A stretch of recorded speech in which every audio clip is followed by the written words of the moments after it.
पिछले वीडियो में हम लोगों ने देखा था कि लेफ्ट ब्रेन और राइट ब्रेन किस प्रकार से फंक्शन करते हैं, उनके क्या क्या रोल है, और उसके सिंक्रोनाइजेशन के लिए मैंने आपको बोला था कि आप अल्फा ब्रीदिंग एक्सरसाइज करते रहेंगे। तो उम्मीद है आपने वो करना शुरू कर दिया होगा। आज हम लोग आगे की तरफ बढ़ेंगे और कल हम लोगों ने ब्रेन की बात की थी। आज हम लोग माइंड के विषय में, माइंड के जो हमारे पार्ट हैं उसके विषय में भी बात करेंगे। तो जैसे हम लोग लेवल वाइज किसी चीज़ की बातें करते हैं ना, जैसे हम लोग क्लास पढ़ते हैं, क्लास 1, क्लास 2, क्लास 3, ऐसे ही हमारे दिमाग के भी कुछ कंपार्टमेंटलाइजेशन होते हैं। तो माइंड के बेसिकली अगर हम लोग देखें मोटे तौर पर, तो देयर आर 3 पार्ट्स। तो 3 टाइप्स ऑफ माइंड हमारे पास हैं, 3 टाइप्स और लेवल्स आप ऐसे कह सकते हैं ऑफ माइंड। माइंड मतलब जो हमारे कॉन्शियसनेस है। अगर मैं माइंड की बात करूं तो इसको मैं कॉन्शियसनेस कहूं तो ज्यादा अच्छा है, यानी चेतना, जो हम सोचते हैं। अगर हिंदी में इसको मैं बात करूं तो ये हमारी है चेतना। तो एक तो हो गया हमारा ये जो हार्डवेयर पार्ट है, यानी जो हमको प्रकृति ने बना के दे दिया है। दूसरा जो हमारे सोचने समझने की क्षमता है, विवेक की जो क्षमता है, उसको हम कॉन्शियसनेस से रिलेटेड करते हैं, जिसको हम साइंस की लैंग्वेज में माइंड कर रहे हैं। तो हमारे पास इस चेतना के कितने स्तर हैं, माइंड के कितने स्तर हैं, तो देयर आर 3 लेवल्स। तो टाइप्स कहने के बजाय लेवल कहना ज़्यादा ठीक है। और वो टाइप है, एक हमारा होता है कॉन्शियस माइंड, जैसे कॉन्शियसनेस लिखा है, तो कॉन्शियस माइंड। दूसरा होता है सबकॉन्शियस माइंड, और तीसरा होता है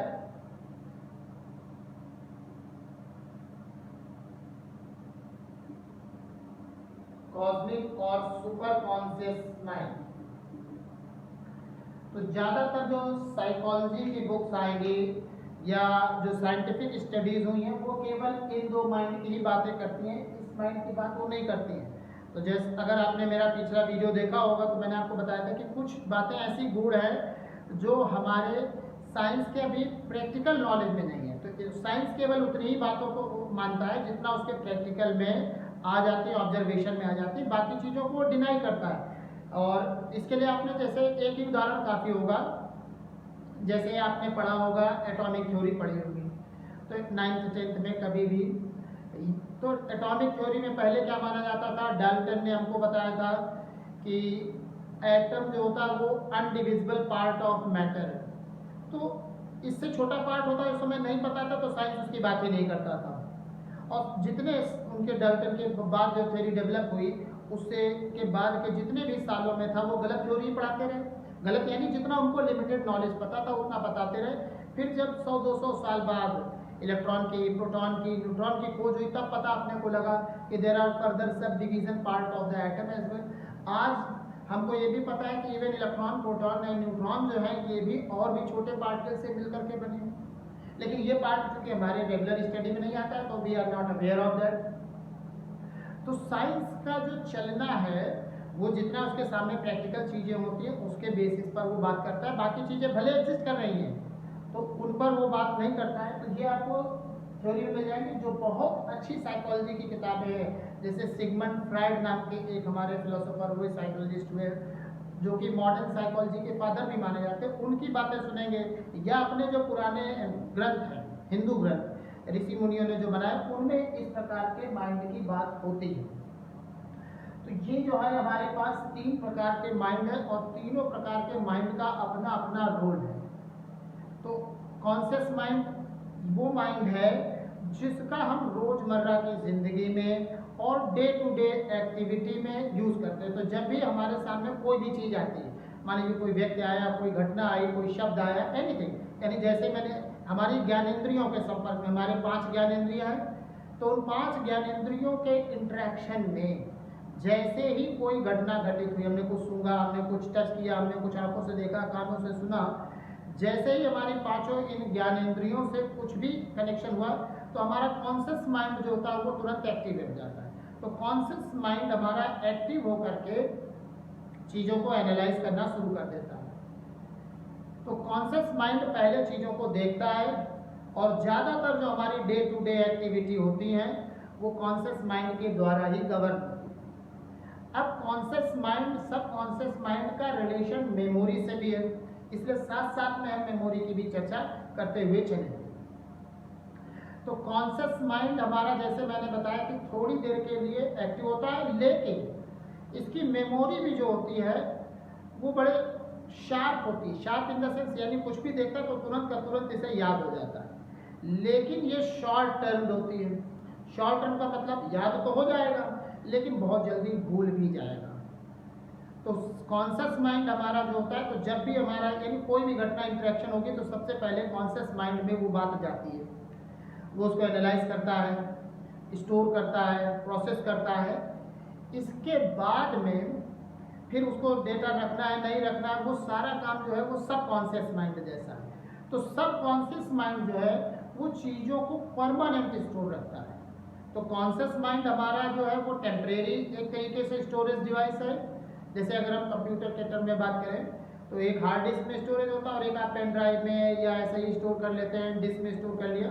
तो कॉन्शियस माइंड है कि टेम्परेरी आपने थोड़ी देर के लिए फाइल बना ले और जब तक काम करते रहे, जैसे आपने विंडोज़ ओपन किया, विंडोज़ में जब तक आप काम करते हैं तो वो शॉर्ट टर्म मेमोरी में पड़ा रहता है और इसीलिए जब आप उसको क्लोज करते हैं तो पूछता है कि do you want to save the material that you have left on the clipboard और नॉट। अगर आपने यस कर दिया तो वो चला जाता है परमानेंट पे, नो कर दिया तो वो डिलीट होकर चला जाता है। तो ऐसे ही हमारा जो कॉन्शियस माइंड एक तरीके से एक बड़े मकान में या बड़े जैसे स्टोर हाउस होते हैं, आप ऐसे भी समझ सकते हैं। तो जैसे मान लीजिए कहीं पर बहुत बड़ा स्टोर हाउस है, वहाँ पे ये गेट कीपर की तरह काम करता है कि जो भी आने जाने वाला है उसको इसके स्क्रीनिंग से इसके सामने से गुजर के जाना ही पड़ेगा। वो सबका आंकड़ा रख लेगा, डेटा रख लेगा। तो कॉन्शियस माइंड ने हमारी चीज़ों को स्टोर किया। अब ये जो डेटा है अगर सब कॉन्शियस माइंड में चला जाए तो सब कॉन्शियस माइंड डायरेक्ट इंटरेक्ट नहीं करता, it interacts via conscious mind. तो जैसे हम अब मान लीजिए गेट कीपर है, अब हमें या सरकारी आप जैसे ऑफिस समझ सकते हैं या अपनी स्कूल का ऑफिस समझ लें। जैसे आपको प्रिंसिपल से मिलना तो पहले चपरासी से मिलना पड़ता है, फिर वो चपरासी डिसाइड करता है कि साहब के पास भेजना है नहीं भेजना है। तो प्रिंसिपल हमारा डायरेक्ट इंटरेक्शन में नहीं आता है। ऐसे ही हमारा सब कॉन्शियस माइंड जो होता है वो डायरेक्ट इवेंट्स या घटनाओं के इंटरेक्शन में नहीं आता है। पहले सब कॉन्शियस माइंड आता है और उसके बाद सब कॉन्शियस माइंड हमारा कॉन्शियस माइंड से डेटा को लेता है, वो हमारे डायरेक्ट हैंड में नहीं है। तो ये मोटी सी बात ये समझ लें कि कॉन्शियस माइंड वो है जो हमारे अभी कंट्रोल में, यानी जब भी हम कोई घटना कर रहे हैं तो we are doing it consciously. कई बार नहीं होता है कि मेरे सबकॉन्शियसली ऐसा हो गया, I didn't want to it but हो गया ये। तो ये जो घटना है हमारे सबकॉन्शियस माइंड है, सबकॉन्शियस माइंड का हमारे जीवन पर, सोच पर, हमारे बिहेवियर पर बहुत गहरा असर है। हमारी जितनी ज़िंदगी की जो स्टिमुलस है, स्टिमुलस का मतलब हो गया कि जो किसी भी बाहरी घटना के प्रति हम जो रिएक्शन देते हैं, रिएक्शन कोई ज़रूरी नहीं वर्बली आता है, वो रिएक्शन कुछ भी आ सकता है। जैसे कोई किसी को मार रहा तो अचानक हमारे अंदर दया का भाव आ जाता है। ये जितनी भी चीज़ें आ रही हैं ये सब का सब हमारे सबकॉन्शियस माइंड से आता है। वो सबकॉन्शियस माइंड हमारा जो है बहुत ही बड़ा पार्ट है।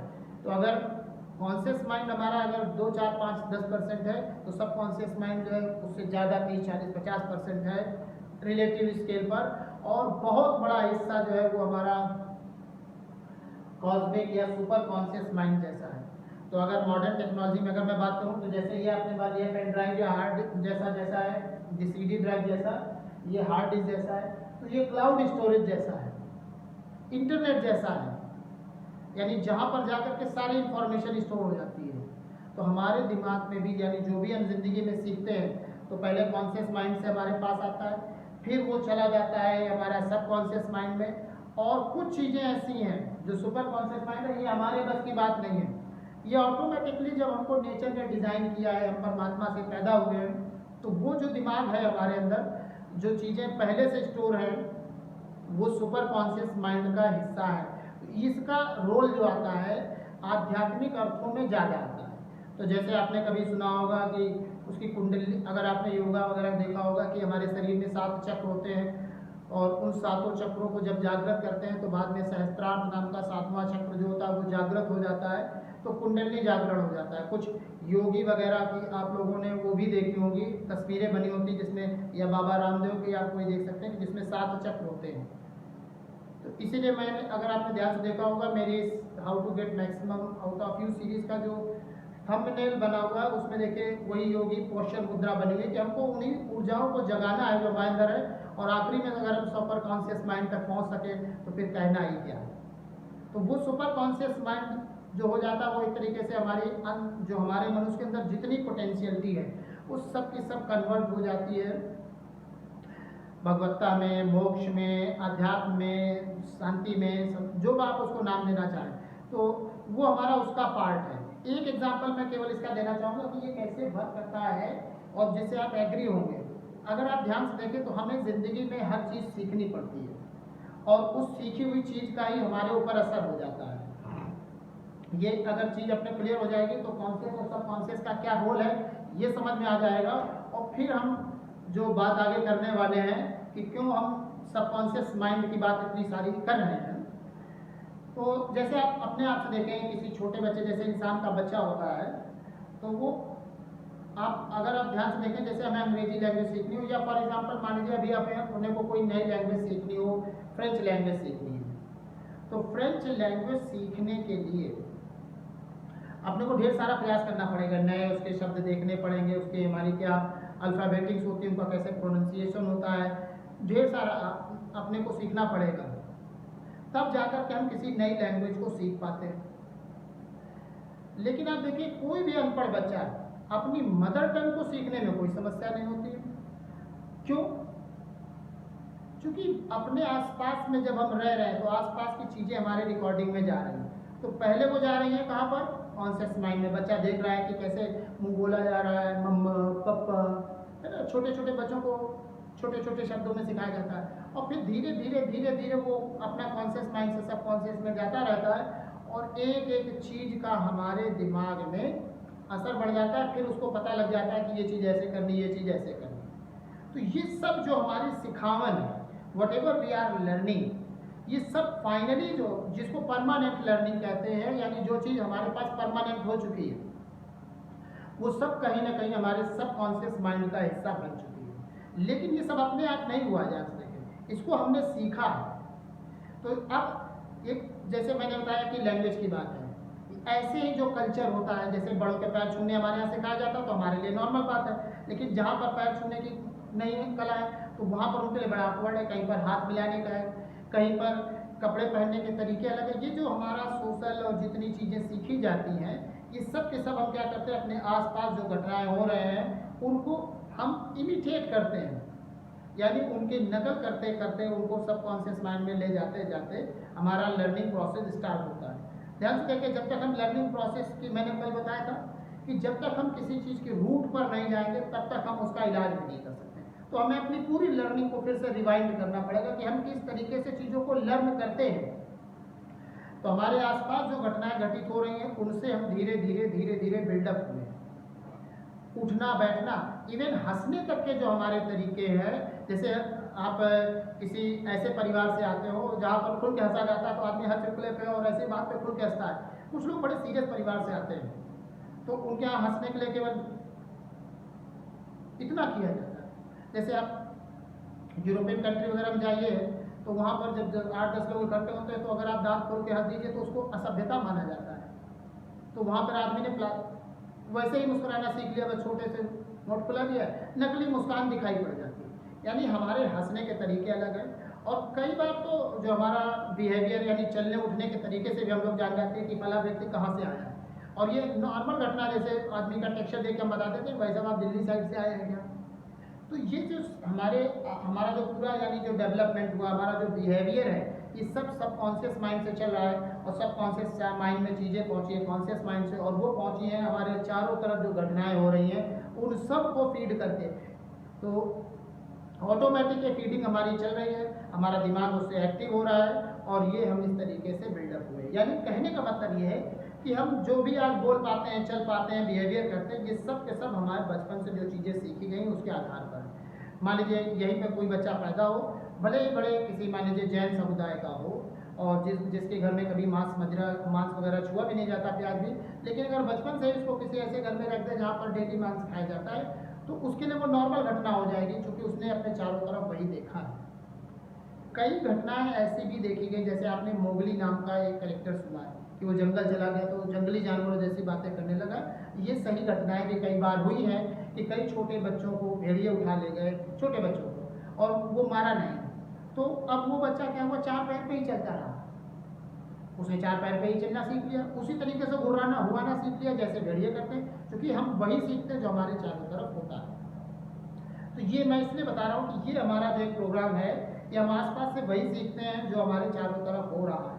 लेकिन अब आते हैं कुछ ऐसी चीज़ें जो हम सीखते नहीं हैं, लेकिन फिर भी पूरे विश्व में कहीं भी घटना हो तो वो बड़ी कॉमन होती है। और इसका एक छोटा सा उदाहरण दे रहा हूँ, देखिए इस पर ये जो हमारा कॉन्शियस माइंड और सुपर कॉन्शियस माइंड है, बहुत विस्तार, और खासकर सुपर कॉन्शियस माइंड इतने विस्तार वाली बात है कि इसको अलग से अगर 2-4 दिन बात की जाए तो कंप्लीट हो पाएगी, इसलिए मैं उदाहरण देने की कोशिश कर रहा हूँ जिससे हमें एक आइडिया क्लियर हो सके। तो जैसे आप ये देखिए कि कोई भी जो छोटा बच्चा है जब वो पैदा होता है तो रोता हुआ पैदा होता है, और यदि रोता हुआ ना पैदा हो तो माना जाता है कि कुछ एबनॉर्मलिटी है, उसको रुलाने की कोशिश भी की जाती है। अगर आपने 3 इडियट्स पिक्चर देखी हुई तो सबको अब पता चल चुका है कि बच्चा अगर पैदा हो तो उसको रोना जरूरी है, लात मारना जरूरी नहीं है, लेकिन रोना जरूरी है। अब यार देखिए, रोना हमको किसी ने नहीं सिखाया, हंसना हमने सीखा, बोलना हमने सीखा, चलना सीखना, भाषा सीखी, सभ्यता सीखी, मैथ सीखी, खाने के तरीके सीखे, रोना किसी ने सिखाया। बच्चा पैदा हो रहा है, उसको तो उसने तो अभी दुनिया पूरी देखी भी नहीं, लेकिन वो रो रहा है, और दुनिया के सारे बच्चों के रोने की आवाज़ें, और दुनिया के सारे बच्चों के ही रोने की आवाज़ें नहीं, अगर मनुष्य दुख में है तो सभी के रोने के तरीके एक जैसे। अब उस बच्चे को कौन सिखा रहा है? ये आ रहा है सुपर कॉन्शियस माइंड, जो कॉन्शियस माइंड हमारा कॉस्मिक माइंड है, वहाँ से जो चीज़ें जुड़ी हुई हैं वो वहाँ से ग्रहण कर रहा है। तो ये पार्ट मैं अभी छोड़ दे रहा हूँ, क्योंकि ये बहुत हायर डायमेंशंस की बात है। कभी फुर्सत में जब किसी को बहुत गहरे जाना होगा, ध्यान में करना होगा, उन पर बात करेंगे। अभी हमारी ज़िंदगी में इन दो का बहुत महत्व है, इसका और इसका। तो अब मैं आता हूँ कि कॉन्शियस माइंड मैंने जैसे बताया कि किस तरीके से काम करता है, चीज़ों को देखा, उसने सॉर्ट आउट किया और ले करके दिमाग में जाकर के उसने भर दिया। अब हमारा पहुंच गया सब कॉन्शियस माइंड में। तो जो चीज़ हमारे कॉन्शियस माइंड में होती है, अब आते हैं अपने काम की बात पर। तो कॉन्शियस माइंड का मैंने बताया कि रोल तो बहुत ज़्यादा है और इसके बिना काम नहीं चलेगा, लेकिन लॉन्ग टर्म में जो हमारी परमानेंट सीखने की आदत है वो हम तब तक नहीं किसी चीज़ को सीख सकते हैं जब तक वो हमारे सबकॉन्शियस माइंड का हिस्सा ना बन जाए। यानी हमारी कोशिश ये होनी चाहिए कि किस तरीके से हम लॉन्ग जो हमारा कॉन्शियस माइंड है इससे सबकॉन्शियस माइंड में चीज़ों को कैसे ट्रांसफ़र कर सके। तो जो हमारा क्या नाम है कॉन्शियस माइंड है, ये एक तरीके से शॉर्ट टर्म मेमोरी की तरह काम करता है, लेकिन बड़ी ही शार्प मेमोरी होती है। मैं ये भी बता दूं, उसमें भी थोड़ा सा डिफरेंस ये है कि जब हम छोटे होते हैं तब हमारा कॉन्शियस जो माइंड होता है वो ज़्यादा एक्टिव होता है, न केवल एक्टिव होता है बल्कि उसका जो मेमोरी की इंटेंसिटी है वो भी बहुत ज़्यादा होती है। इंटेंसिटी ज़्यादा होने का मतलब हो गया, जैसे कोई छोटा बच्चा है उसके सामने कोई चीज़ बोली, जैसे छोटे में जब आप पोएम सीखते हैं तो एकदम से याद हो जाती है, लेकिन वो बड़ी शॉर्ट पीरियड की होती है, वो तुरंत डिलीट भी हो जाती है हमारे डेटा से। तो जो छोटे बच्चे होते हैं उनमें ये बहुत शार्प मेमोरी, कई बार आप लोग बोलते हैं ना बहुत बच्चे की मेमोरी शार्प है, और बड़े होते होते होते देखते हैं कि जनरली मेमोरी थोड़ा सा फेड आउट होना शुरू हो जाती है। तो वो जो मेमोरी फेड आउट होने की हम बात कर रहे हैं, वो मेमोरी जो फेड आउट हो रही है वो शॉर्ट टर्म मेमोरी है, यानी जो हमारे कॉन्शियस माइंड के सबकॉन्शियस माइंड की मेमोरी फेड नहीं होती है। ध्यान दें, फेड नहीं होती मतलब यानी हर आदमी में ये क्षमता है कि यदि उसके सबकॉन्शियस माइंड में कोई चीज़ पहुंच गई है तो वो चाह कर भी भूलना चाहे तो भूल नहीं पाएगा। ध्यान दें, भूल नहीं पाएगा का मतलब ये नहीं है कि उसको तुरंत याद आ जाएगा, लेकिन उसके जीवन का वो अहम हिस्सा हो चुका है। अब जब ज़रूरत पड़ेगी तो उसके दिमाग में वो डेटा पड़ा हुआ वो डिलीट नहीं हुआ है। तो कॉन्शियस माइंड जो हमारा होता है छोटे बच्चों में ज़्यादा एक्टिव होता है, इसलिए छोटे बच्चे जो डे टू डे एक्टिविटी होती है उसके लर्निंग में बहुत स्मार्ट होते हैं। पोएम याद कराइए, याद हो जाती है, लेकिन 4 दिन बाद पूछिए, भूल जाती है। आज आपसे पूछा जाए बचपन में कम से कम 30-40 पोएम याद की होंगी हिंदी अंग्रेजी मिला के, आज उनमें से कितनी याद है? तो 2-4 से ज़्यादा नहीं याद होंगी। और वो 2-4 क्यों याद है अगर आप ध्यान से देखेंगे तो इसी बात पे क्यों याद है, इसी बात पे हमारा सारा का सारा जो हम सीखना चाहते हैं आज की जो मेन बात है वो निकल के आ जाएगी। हमें 2-4 वो पोएम याद हैं जो डेली के डेली कहीं ना कहीं बड़ों के माध्यम से हमारे आसपास डेली कोई ना कोई बात आ रहा है। जैसे ट्विंकल ट्विंकल लिटिल स्टार हम नहीं बोल पाए क्योंकि मम्मी पापा समाज में सब जगह हम सुनते रहे। तो जो चीज़ें हम अपने आसपास लगातार होते हुए देखते रहते हैं वो हमारे सबकॉन्शियस माइंड में चली जाती है। ध्यान दें, सबकॉन्शियस माइंड में जाने का तरीका कॉन्शियस माइंड से ही, लेकिन जब कॉन्शियस माइंड किसी चीज़ को 4 बार 5 बार 8 बार 10 बार 100 बार रिपीट करता है तब वो चीज़ हमारे दिमाग में बैठ पाती है, जिसको हम कहते हैं सबकॉन्शियस माइंड। यानी सबकॉन्शियस माइंड में जाने का एक ही तरीका है और वो तरीका है कि बार बार चीज़ों को देखा जाए, रिपीटेशन किया जाए, रिवीजन किया जाए। तो यदि हम परमानेंट मेमोरी चाहते हैं अपने दिमाग की, और हमें चाहना चाहिए क्योंकि हमने पता लगा बहुत मेहनत की, एक बार चीज़ को समझ लिया, अब लेकिन उसको एक बार समझेंगे तो वो हमारी हो जाएगी फेड आउट। तो उस एक बार के फेड आउट होने को हम कैसे परमानेंट मेमोरी में ले जाएं, और उसका केवल और केवल एक ही तरीका है कि हम बार बार चीज़ों को रिवाइज करें। रिवीजन होने से हमारे सबकॉन्शियस माइंड में वो चीज़ चली जाती है, और सबकॉन्शियस माइंड में एक बार कोई चीज़ चली गई तो वहाँ से डिलीट नहीं होती है। ध्यान दें, फिर वो आपके परमानेंट हिस्सा हो जाएगी।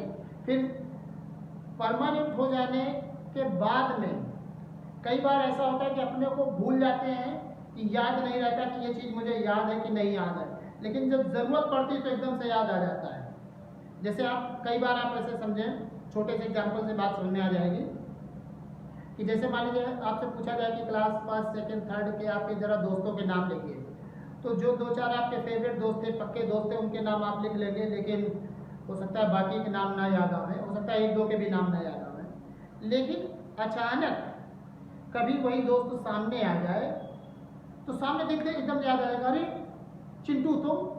अब वो चिंटू देख के पूरा याद आ गया, और न केवल चिंटू याद आ जाएगा देख करके, चिंटू के साथ कैसे शैतानी करते थे, कैसे किसी के पन्ने फाड़ दिए थे, किसी के ऊपर इंक छोड़ दिए थे, ये सारी घटनाएं भी याद आ जाती हैं। तो इसका मतलब वो गहरे में दिमाग में कहीं पड़ी हुई थी, वो हटी नहीं थी। तो कॉन्शियस जो हमारा सबकॉन्शियस माइंड होता है वो सारी रिकॉर्डिंग ये करता रहता है।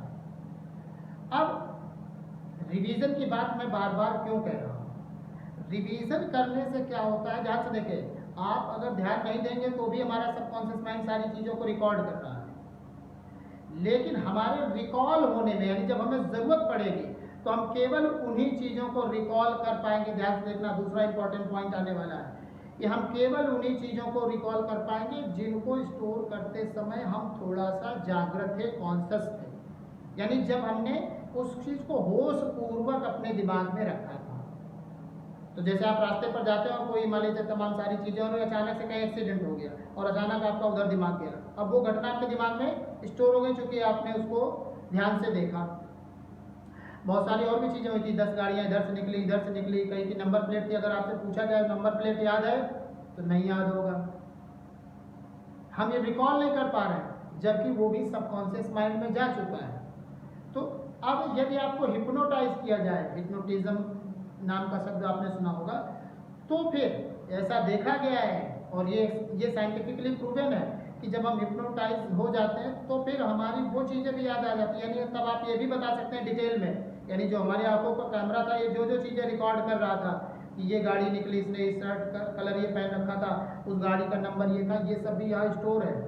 हम रिकॉल नहीं कर पाते हैं। रिकॉल इसलिए नहीं कर पाते हैं क्योंकि हमारा सबकॉन्शियस माइंड में जब वो डेटा गया था तो हम उसके प्रति कॉन्शियस नहीं थे, तो हमें कॉन्शियसली रिवीजन करना है। तो ध्यान से देखिए, 2 चीज़ें इंपॉर्टेंट आ गई, एक हो गया कॉन्शियसनेस, तो यानी मैं इसको ऐसे लिख रहा हूँ, होशपूर्वक ध्यान से अपने को रिवीजन करना है। तो यदि हम ये चाहते हैं कि जो भी हम सीख रहे हैं और वो हमारे परमानेंट मेमोरी में चला जाए, तो हमें जब भी रिवीजन कर रहे हैं, जब भी पढ़ाई कर रहे हैं, तो पहली चीज़ है, ये दोनों अलग अलग चीज़, यानी जब हम पहली बार ही पढ़ रहे हैं तो होशपूर्वक पढ़ें, और जब जब रिवाइज करें तो भी होशपूर्वक रिवाइज करें। यदि ये दोनों चीज़ें आपने जोड़ दी तो हमारे न केवल परमानेंट मेमोरी में चला जाएगा, बल्कि जब रिकॉल करना होगा, क्योंकि हमें रिकॉल भी तो करना है एग्जामिनेशन के लिए, तो वो याद भी तुरंत आएगा। तो ये ध्यान रखें दो चीज़ें, एक तो हमें, इसलिए मैं जब बात करता हूँ कि हमें कॉन्शियस होना चाहिए, अटेंटिव होना चाहिए, कॉन्सेंट्रेट होना चाहिए और मेडिटेटिव होना चाहिए, वो सब चीज़ें इससे जुड़ी हुई हैं। तो कॉन्सेंट्रेशन और मेडिटेशन अलग अलग चीज़ें हैं। एक दिन मैं लेक्चर में आपको बताऊंगा कि कॉन्सेंट्रेशन और मेडिटेशन अलग किस प्रकार से और दोनों के अपने अपने क्या क्या फायदे हैं। तो फिलहाल ये दो चीज़ें ध्यान रखनी है कि हमें जो चीज़ पढ़नी है वो होशपूर्वक, यानी जब हम बैठे हैं तो सारा मन वहीं पर हो। अगर जरा सा भी मन विचलित हुआ तो वो चीज़ चली जाएगी सामने से। तो मन विचलित हो रहा तो उससे अच्छा है कि आप थोड़ी देर के लिए मत पढ़िए, मत रिवाइज करिए, थोड़ा ध्यान वापस ला लीजिए, और उस ध्यान को वापस लाने के लिए मैंने आपको अल्फा ब्रीदिंग बताई है। तो सब चीज़ें देखिए आपस में किस तरीके से जुड़ी हुई हैं। तो पहली चीज़ होशपूर्वक पढ़ना है, होशपूर्वक देखना है, और रिवीजन भी हमें होशपूर्वक ध्यान से उसमें इन्वॉल्व होकर के करना है, तो ताकि ये डेटा मेरा चला जाए सबकॉन्शियस माइंड में। सबकॉन्शियस माइंड में अगर चीज़ चली गई तो मैंने आपको कहा फिर जिंदगी में नहीं भूल पाएंगे, आप चाहे तो भी नहीं भूल पाएंगे, मैं बता रहा हूँ। कॉन्शियस माइंड से चीज़ें आती जाती रहेंगी, लेकिन सबकॉन्शियस माइंड में पहुँच गए तो फिर जिंदगी भर भूलना बंद। तो इसलिए अब आपको एक मैं साइंटिफिक और डिस्कवरी बताता हूँ जिससे अपने को समझ में आएगा कि वाई रिवीजन इज इम्पॉर्टेंट, यानी अगर सबकॉन्शियस माइंड में चीज़ ना पहुँचे तो किस रेट से हम भूलते हैं। भूलने मतलब हम उसको कह रहे हैं जिस चीज़ को हम एक्टिव इन्वॉल्व करें। ध्यान रखें, एक चीज़ तो है कि हिप्नोटाइज होकर के चली जा रही है, यानी वो तो चली गई, लेकिन हम पेपर जब देने जाएंगे तो हमें ऐसा तो नहीं कोई डॉक्टर आएगा हिप्नोटाइज करेंगे, बेटा बताओ इस वाले फॉर्मूले बताओ, ये थ्योरी बताओ, ऐसा तो होगा नहीं। अगर ऐसा हो सके तो हमें सब याद है, हम सब बता देंगे, लेकिन केवल बता पाएंगे जो स्टोर, हम इसका प्रोसेस नहीं कर पाएंगे। तो हमें एग्जाम में क्या करना होता है, न केवल रिकॉल करना है बल्कि हमें क्रिएटिव भी होना है, प्रोसेस भी करना है, नई जगह अप्लाई भी करना है। तो ये अंतर है हम में और रोबोट में। रोबोट सब वो काम कर सकता है जो उसके अंदर फीड किया गया है, अच्छा कर सकता है, हमसे ज़्यादा अच्छा कर सकता है, लेकिन रोबोट कोई ऐसा काम नहीं कर सकता जहाँ उसको डिसीजन लेना हो जो हम मनुष्य कर सकते हैं। तो इसलिए हमारे जो एग्जामिनेशन है, खासकर जो अच्छे एग्जामिनेशन IIT जैसे हैं, ये इस बात के लिए कि हम क्रिएटिव, और ये जो मैं बातें बता रहा हूँ केवल किसी एग्जाम के लिए नहीं है, ये हमारी ज़िंदगी भर के सीख के लिए है। कि हम कोई भी चीज़ सीखते हैं और ये तो हमारे सीखने के बाद बेकार चली गई तो फिर हमारे सीखने का कोई मतलब ना रहा, तो वो परमानेंट हमारे जीवन का हिस्सा कैसा बन सके। तो मोटी गाइडलाइन तो ये है कि आप उसको बार बार रिवाइज करें। रिवीजन कैसे करें, रिवीजन करने की आर्ट क्या होती है, ये मैं अलग से एक लेक्चर लूँगा।